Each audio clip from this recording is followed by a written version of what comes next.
Hello everyone and welcome to today's webinar. My name is Lucy Heavens and I am VP of Marketing at Hokodo. Over the next 30 minutes, oh my goodness, I need to put my teeth in this morning. Over the next 30 minutes, we're going to be looking at the financing element within trade credit. So this is part of a series of 6 webinars where we're going to unpack the end-to-end digital trade credit process. So a couple of quick housekeeping points before we start. So firstly, the format for today's webinar is a panel discussion. So I'm going to be having a very informative chat with my lovely guest here today. We have allowed plenty of time for questions. So if you do have questions, please post them and I will incorporate them into the conversation. And then lastly, a recorded version of this webinar will be available and sent directly to your inbox after we've finished. So just to set the scene a little bit here, when we talk about financing, what are we actually talking about? So we're talking about the element or the part of the digital trade credit management process that's lending the money. So this, like I said in the introduction, this series of webinars is breaking down the 6 areas that we consider to be part of that end-to-end digital trade credit management, which is the other webinars are looking at insurance, fraud, checks, credit scoring, collections and payments. So the financing element, though, is really at the heart of trade credit or B2B buy now, pay later, as it's also referred to. So trade credit is a form of credit that's offered by B2B sellers to their customers, the business buyers. And because B2B purchases tend to be a lot higher in value than in the B2C world, arranging payment terms for buyers can be beneficial to businesses, especially if they want to keep a close eye on their cash flow. So one of the most important lessons that business owners tend to learn is that cash or cash flow in this instance really is king. So I'm not talking about paper money here. I'm talking about the flow of cash in the business. So simply put, it doesn't matter how much money that you've got coming in the future, if you basically don't have enough money to get sort of from here to there in the future.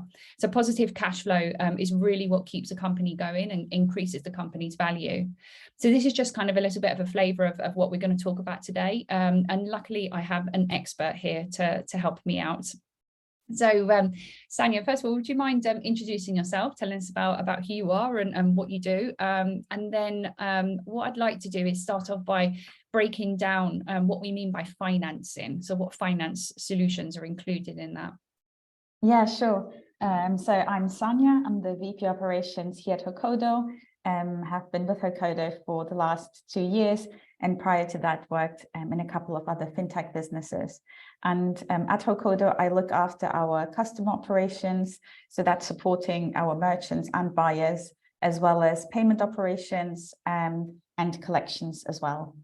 And to your question, Lucy, around our financing solution, so really there are kind of 2 sides, both the buyer and the merchant, where we provide some sort of financing. So on the buyer side, it's the payment terms, so essentially enabling the buyers to pay 30 or 60 days later. So it's a form of credit essentially that we extend to the buyers, enabling them to kind of improve their cash flow, but by being able to delay when they pay the seller or the merchant.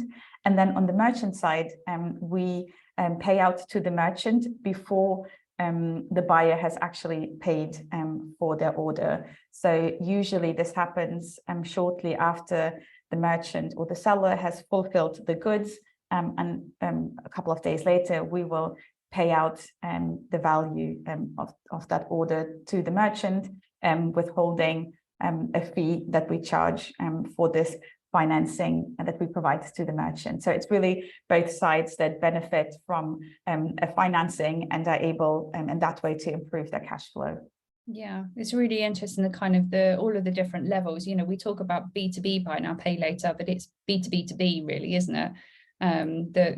There's two or three sides of it there, the parties that are actually benefiting from that. And yeah, it gets even more complicated when we start to talk about marketplaces, but let's not go down that route. So why is it, tell me, why is it important that Hokodo has access to kind of to a financing fund? What does that do for the company? Yeah, so traditionally in more traditional trade credit, while the buyer was still benefiting from pay later options, but you would have the challenge on the seller side where they would essentially have a gap in their cash flow, and then often they would also have to take on the credit and fraud risk themselves.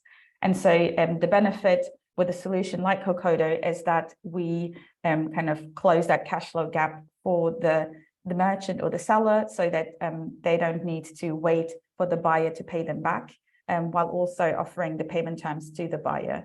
But like you mentioned, the order values tend to be higher in B2B than in the consumer world. So essentially then it's Hokodo who has this kind of cash flow gap that we need to bridge, and having access to large amounts of financing just helps us to one, extend the credit to the buyers, so allowing them to pay later, while also being able to pay the merchants upfront.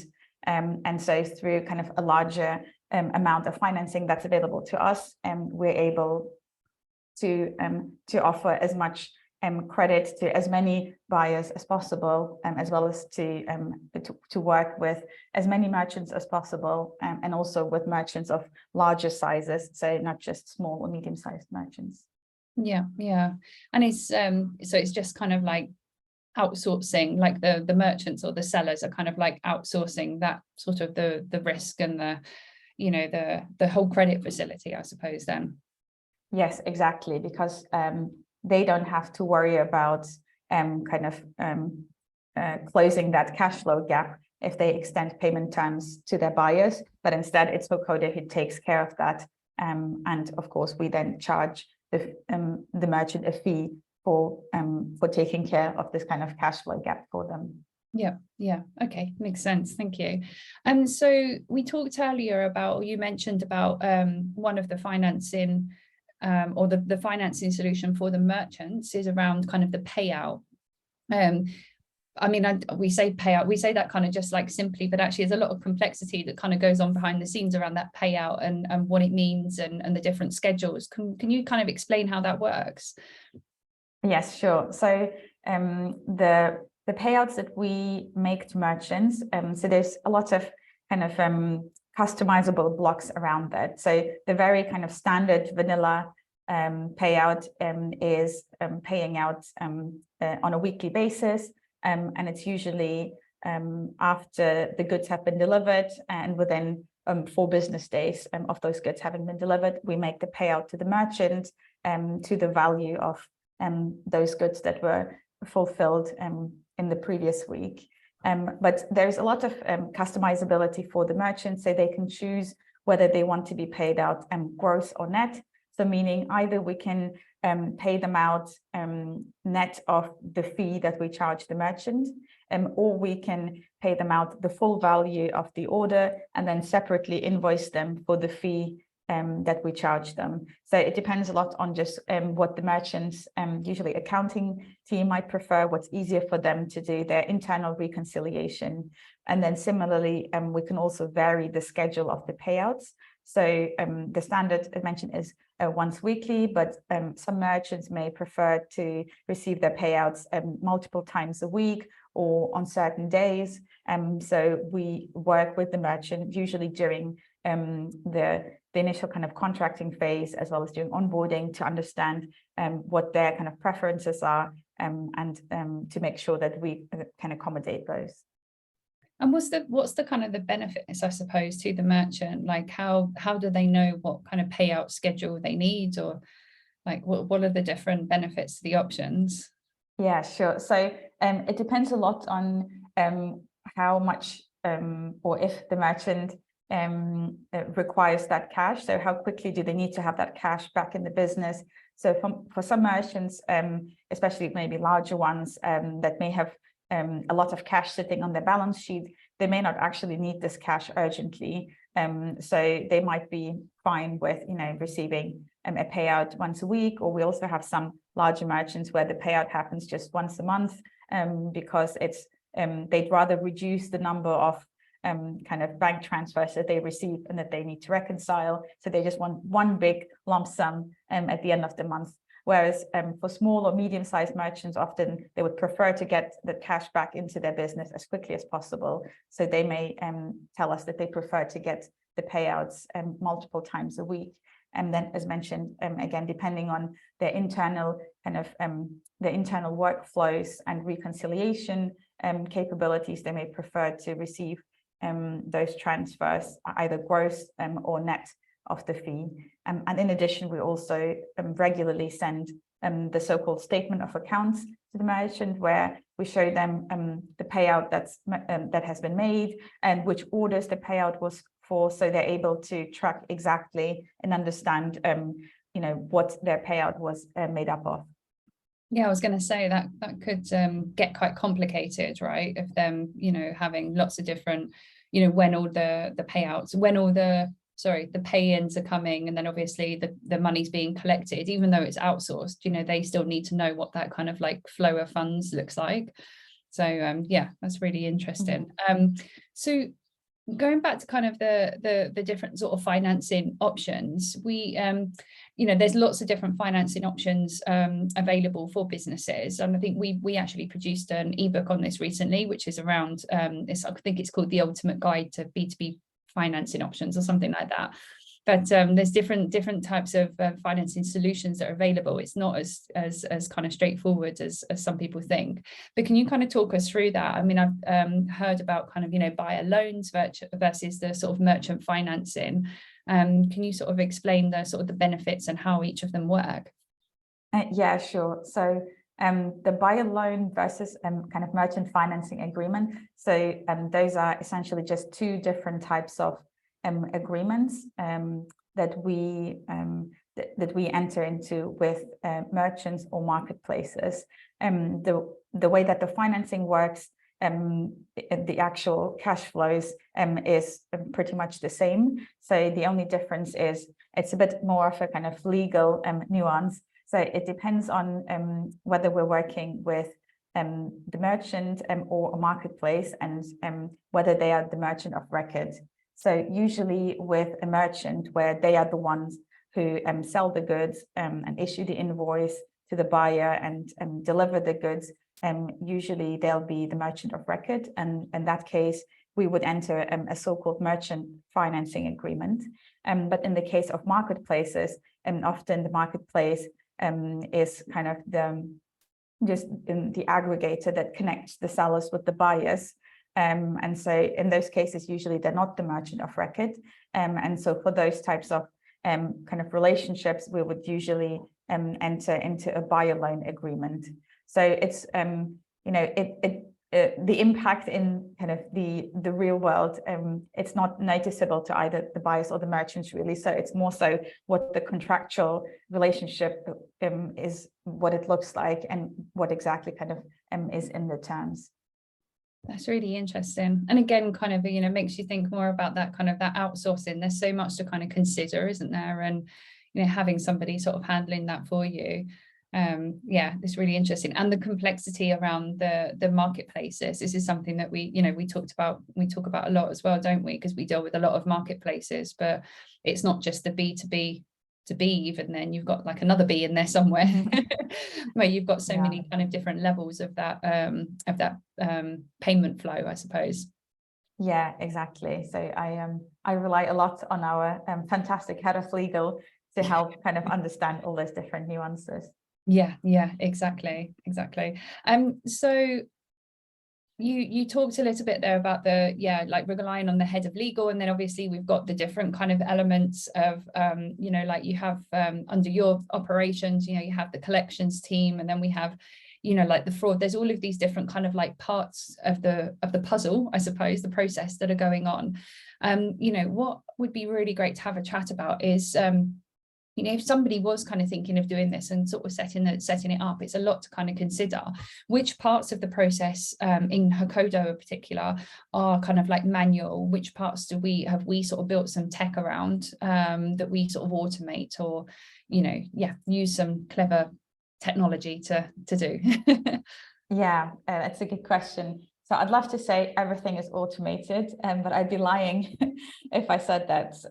However, So I would say the kind of the core parts of the processes throughout kind of the buyer journey, they are automated. So for example, at the checkout, the payment options that the buyer sees for pay later, and the checks that are performed in the background. So one is our credit eligibility check, and the other one is our fraud check. So both of those are automated, and that's how we're able to deliver instant credit decisions at the checkout.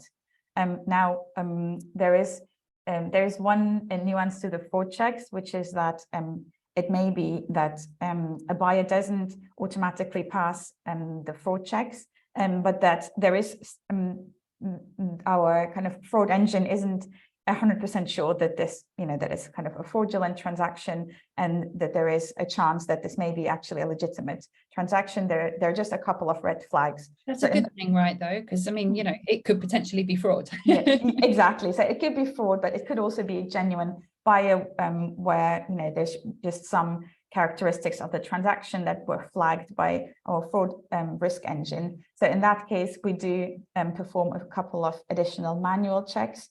So, it might be things like ringing up the buyer just to verify that kind of they are who they say they are, and asking for a couple more ID checks, or looking at their business and company's house to make sure, that what they are kind of buying online, it kind of lines up with what their business is supposed to be about. So in this case, where there is a value from having, a human kind of intervene, and, finally passing a judgment on, making a judgment on whether this is kind of a fraudulent transaction or not. So that's where it's valuable. We do kind of insert human kind of manual actions. But then kind of later down the funnel, again, if there are any issues that the buyers or the merchants encounter, so, it could be in rare instances, say if there's like an API call that failed, or if they have questions about, maybe like an email they received about their payment plan, then they do get in touch with us, with our customer operations team. And there it's also real humans, that are responding and resolving those queries for the buyers and the merchants. And then finally, when we get to the payment stage, that's kind of a mix between automated and manual workflows. So most of the payments that we take are automated. So in the background, we've got our API kind of integrated with our various payment service providers, and taking payments from the buyers, whether that's charging their card or taking a direct debit. And then there are still a few operations that we perform manually, which are usually more around kind of additional financial controls, or kind of exceptions where, for whatever reason, maybe the payment didn't go through, or maybe there's kind of a dispute between the merchant and the buyer. So in those cases, again, where there is value to a human kind of looking at the problem, and where it requires some kind of judgment or interaction with the buyer or the merchant, then we will have kind of real people handling those. And then in our collections team as well, those parts where it's kind of just like very routine tasks, like sending out lots of emails, say like payment reminders, if someone is a bit late on their payment. So those can happen automatically. But then when it comes to calling up a buyer or setting up the payment plan, if someone is struggling to repay the whole payment in one go, then again, this is done manually, just because we think it's valuable in that instance to have kind of, just a human talking to another human, to really understand kind of what the situation is, and to try and kind of figure out a way how they can still make their payment. Yeah, it's really interesting, because I think, when a business is effectively kind of outsourcing, something, which is what we're sort of talking about here, then you want to know they're almost like an extension of your company, your team, and you want to have that same level of service. I had a really bad experience. I'm not going to publicly out the company, but a bad experience with like a buy now pay later, where they were using an external finance finance provider, and it was my favorite company, but the finance provider wasn't, the level of service wasn't the same. It was absolutely awful, but it luckily it didn't put me off, but it could do, right? Yeah, exactly. Yeah. So that's why we we try to really kind of also align our SLAs to the SLAs that the merchant would provide to their buyers, so that it's one consistent experience, rather than them having one experience with the merchant and then suddenly a different experience with us. So we try to make it kind of as seamless and consistent as possible. And yeah, so it's implementing or having the technology streamline and kind of yeah, sort of automate, simplify the processes that are, just yeah, can be simplified kind of electronically, I suppose, but anywhere that you need a human for added value, that yeah, that's where we keep the humans involved. Yeah, exactly. Yeah.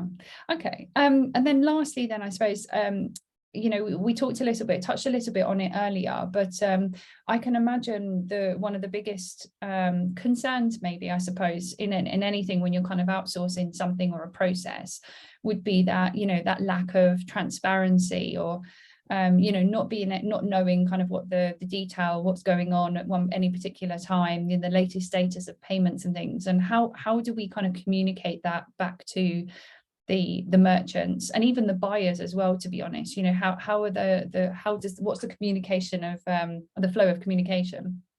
Yeah, sure. Yeah, it's a good question.